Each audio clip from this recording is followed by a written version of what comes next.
کس دن سے؟ آخری دن سے، یعنی قیامت کے دن سے آپ ان کو ڈرائیے۔ اب دیکھیے رحمت کا ذکر تو کر دیا گیا، اب ذرا قیامت کے دن کا ڈر بھی اللہ تعالیٰ نے فرمایا کہ ان کو بتاؤ اب قیامت کا دن کیا ہوگا، تھوڑا سا اس پر بھی ایک نظر ڈال لیں۔ رحمت کی بات تو سن لی، اب رحمت کی بات سن کر کے کوئی بے باک نہ ہو جائے کہ چلو اللہ تو ایسے معاف کرنے والا ہے اور ایسے جنت ملنے والی ہے، پھر جو جی میں کرتے رہو۔ تو قرآن بہت بیلنس کی بات کرتا ہے نا، اعتدال کی بات کرتا ہے۔ رحمت کا ذکر ہوا تب ذرا خوف کا ذکر بھی ہو جائے۔ اللہ فرماتا ہے کہ ان کو ڈراؤ قیامت کے دن سے اور بھڑکتی ہوئی آگ سے۔ اللہ فرماتا ہے بھڑکتی ہوئی آگ سے ڈراؤ، قیامت کے دن سے ڈراؤ۔ قیامت کے دن کیا ہوگا اس پر ایک نظر ڈالیں۔ یہ جو رحمت کا ذکر کیا یہ سب بات کی بات ہے، اس سے پہلے جب قیامت میں شروعات کا ماحول ہوگا کیسا حال ہوگا۔ قرآن میں اللہ فرماتا ہے یوم یقوم الروح والملائکہ صفا لا یتکلمون الا من اذن، کہ جب قیامت کا دن آئے گا تو قیامت کے دن جبریل علیہ السلام اور ان کے ساتھ سارے فرشتے اللہ کی ہیبت سے تھر تھر کانپ رہے ہوں گے، کسی میں کلام کرنے کی جرت نہیں ہوگی۔ یہ زمین شعلے اگل رہی ہوگی، آسمان آگ برسا رہا ہوگا۔ آسمان تو ہوگا ہی نہیں ایسا، نہ ایسی زمین ہوگی نہ ایسا آسمان ہوگا۔ اوپر سے آگ برس رہی ہے، نیچے سے زمین شعلے اگل رہی ہے۔ یہاں تک بیان کیا گیا زمین تانبے کی طرح کر دی جائے گی، زمین لوگوں کو ایسی لگ رہی ہوگی جیسے تانبے کی طرح ہو گئی ہے۔ اور حدیث پاک میں آتا ہے کہ آج جو سورج ہے نا، سائنس کی تحقیق کے مطابق آج سورج کہاں ہے؟ چوتھے آسمان پہ۔ آج سورج کہاں ہے؟ چوتھے آسمان پہ سورج۔ اور آج جو سورج چمکتا ہے وہ اپنی پیٹھ کی طرف سے چمکتا ہے۔ قیامت کے دن تو آسمان ہی نہیں ہوں گے، تو سورج جو چمکے گا تو سورج اور انسان کے سر کے درمیان صرف ایک ہاتھ کا فاصلہ ہوگا، اتنا فاصلہ، اتنی دور سے چمکتا ہے تو کتنی دھوپ اور شدت اور گرمی ہے۔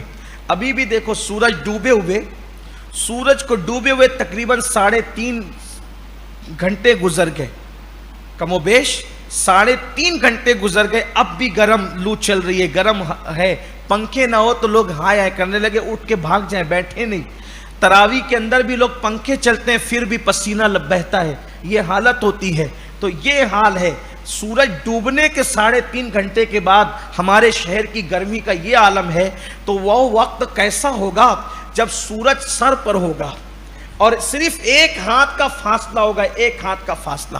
حدیث پاک میں آتا ہے کہ لوگوں کے بھیجے کھول کھول کر کے ان کے پیروں پہ گر رہے ہوں گے، اور لوگ جو عوام ہوگی، عام لوگ ہوں گے، ان کے بدن پر کفن کپڑا کچھ نہیں ہوگا، ننگے ہوں گے وہ۔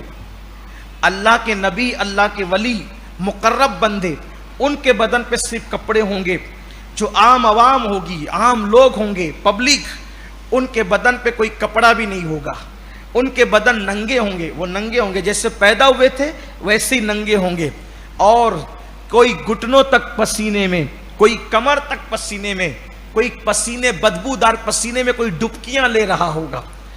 ام المومنین حضرت عائشہ صدیقہ فرماتی ہیں کہ میں نے اللہ کے رسول سے، جب میرے آقا نے کہا کہ لوگ ننگے ہوں گے وہاں، تو میں نے پوچھا کہ یا رسول اللہ، جب لوگ ننگے ہوں گے تو بے شرم نہیں آئے گی، لوگوں کو بے شرمی نہیں ہوگی ایک دوسرے کو دیکھ کے؟ آقا فرماتے ہیں عائشہ، لوگوں کی گھبراہٹ کا عالم یہ ہوگا، لوگوں کی تکلیف کا عالم یہ ہوگا کہ لوگ اپنے آپ کو دیکھنے کی فرصت نہیں پائیں گے، لوگوں کو اپنے آپ کو دیکھنے کی فرصت نہیں ہوگی عائشہ، لوگ کسی اور کو کیا دیکھیں گے، یہ کیفیت ہوگی۔ پیاس کی وجہ سے زبان سینے پہ لٹک رہی ہوگی باہر، یہ سب لوگوں کا حال ہوگا، عوام کا، پبلک کا یہ حال ہوگا، سینے پہ زبان لٹک رہی ہوگی، بھیجے کھول رہے ہوں گے، سورج جسم کو جھلسا رہا ہوگا۔ ایک بچہ، یعنی ایک بیٹا اپنی ماں کے پاس جائے گا، امی تو نے مجھے دودھ پلایا، 9 مہینے اپنے پیٹ میں رکھا، ماں آج مجھے صرف ایک نیکی چاہیے، اگر تو مجھے ایک نیکی دے دے گی تو میری مغفرت ہو جائے گی۔ ماں کہے گی تو کون ہے، میں تجھے نہیں پہچان۔ سگا بھائی دوسرے بھائی کو پہچاننے سے انکار کر دے گا، دوست دشمن ہو جائیں گے، کوئی دوست کسی دوست کے کام نہیں آئے گا. یہ میدان محشر ہے.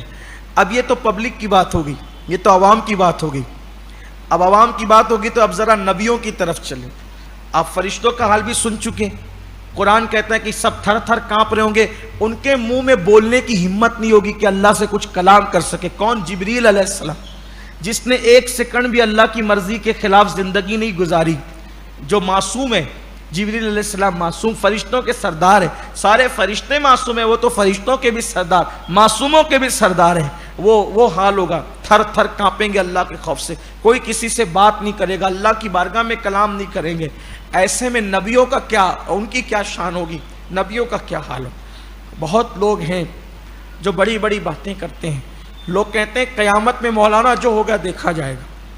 لوگ کہتے ہیں جو قیامت میں ہوگا دیکھا جائے گا. میں کہتا ہوں کیا دیکھا جائے گا؟ نبیوں کا وہاں حال کیا ہوگا ذرا اس کو سنو. حدیث پاک پیش کرنے لگا. نبیوں کی وہاں شان کیا ہوگی. محبوب لوگ ہیں نا, وہ فرشتوں پہ سے بھی زیادہ عزت والے اللہ کے یہاں, فرشتوں سے بھی زیادہ شان والے. یہ مت سمجھنا کہ نماز میں پڑھ لوں گا تو میں وہاں دندناتا پھروں گا, داڑھی رکھ لوں گا تو دندناتا پھروں گا. نہیں, وہ میدان محشر ہے. اب ذرا نبیوں کا ذکر سنیں.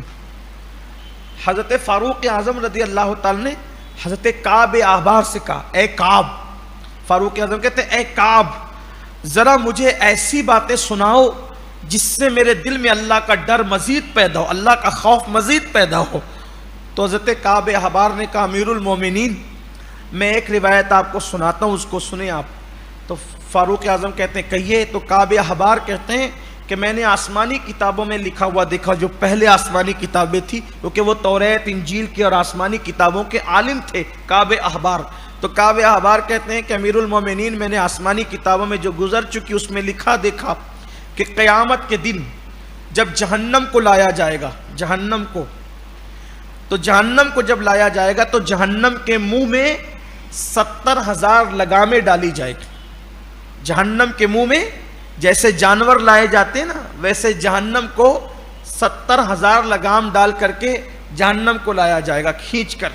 تو جو جہنم کی آگ کے شرارے اٹھنے لگیں گے قیامت میں, جہنم کی آگ, اس کے شعلے جب بھڑکنے لگیں گے اور اس کی شرارے اٹھنے لگیں گے, تو اس وقت انبیاء کرام دیکھیں گے, انبیاء کرام.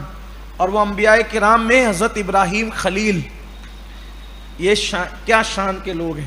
قرآن پورا ان کا ذکر کر رہا ہے, ان کی شانیں بیان کر رہا ہے. کبھی آگ میں کود گئے اللہ کے لیے, کبھی بیٹے کی گردن پہ چھری رکھ دی اللہ کے لیے, کبھی کعبہ بنایا اللہ کے لیے. کتنی محنتیں کی, بیوی کو اور ایک لوتے بیٹے کو وادی غیر ذی زرع میں چھوڑ دیا. قربانی اور قربانی دیتے رہے اللہ کے لیے. کعب احبار کہتے ہیں امیر المومنین, جب آگ کے شعلے جہنم کے بھڑکتے ہوئے ابراہیم علیہ السلام دیکھیں گے تو وہ اپنے گھٹنوں کو زمین پہ رکھ دیں گے اور اللہ سے کہیں گے مولا تو نے مجھے اپنا خلیل بنایا تھا نا دنیا میں, آج اسی مقام خلت کا واسطہ ابراہیم تجھ سے امان مانگتا ہے, پناہ مانگتا ہے, تیری پناہ چاہیے مجھے, تو مجھے امان دے دے. اور ابراہیم علیہ السلام کہیں گے مولا آج میں کسی کے لیے کچھ نہیں مانگتا, آج میں کسی کے لیے کچھ نہیں مانگتا, صرف میں اپنے لیے امان اور پناہ چاہتا ہوں, آج مجھے تو امان عطا کر دے. فاروق اعظم رونے لگے, بہت روئے. پھر کہتے ہیں امیر المومنین یہی ہو رہا ہوگا کہ حضرت موسیٰ علیہ السلام کہیں گے اے اللہ تو مجھے ایک طور پہ بلا کر میرے ساتھ باتیں کرتا تھا پیار کی. من جانب الطور الایمن وقربناہ نجیہ, اے موسیٰ تو طور کے دائیں طرف آتا کہ میں تجھ سے پیار کی باتیں کروں. تو مجھے طور پہ بلاتا تھا اور مجھ سے پیار کی باتیں کرتا تھا. مولا آج تیرے موسیٰ کو تو نے جو مقام کلیمی عطا فرمائی, اس کلام کرنے کا واسطہ آج موسیٰ اپنے لیے امان مانگتا ہے, صرف تو موسیٰ کو امان دے دے. میں آج کسی کے لیے کچھ نہیں مانگتا, میں آج کسی کے لیے کچھ نہیں مانگتا, موسیٰ کو تو امان دے دے بس. حضرت فاروق اعظم مزید رونے لگے. تو پھر کہا امیر المومنین موسیٰ علیہ السلام کی یہ شان ہوگی تو جناب عیسیٰ علیہ السلام کہیں گے اے اللہ تو نے مجھے کماری بتول مریم سے پیدا کیا, میری ماں کو کسی مرد نے ہاتھ نہیں لگایا, اور تو نے مجھے اپنی شان سے اپنے کرم سے تو نے مجھے بغیر باپ کے پیدا کیا, جبریل کی پھونک سے تو نے مجھے پیدا کیا, مجھے مردے زندہ کرنے کے معجزے دیے,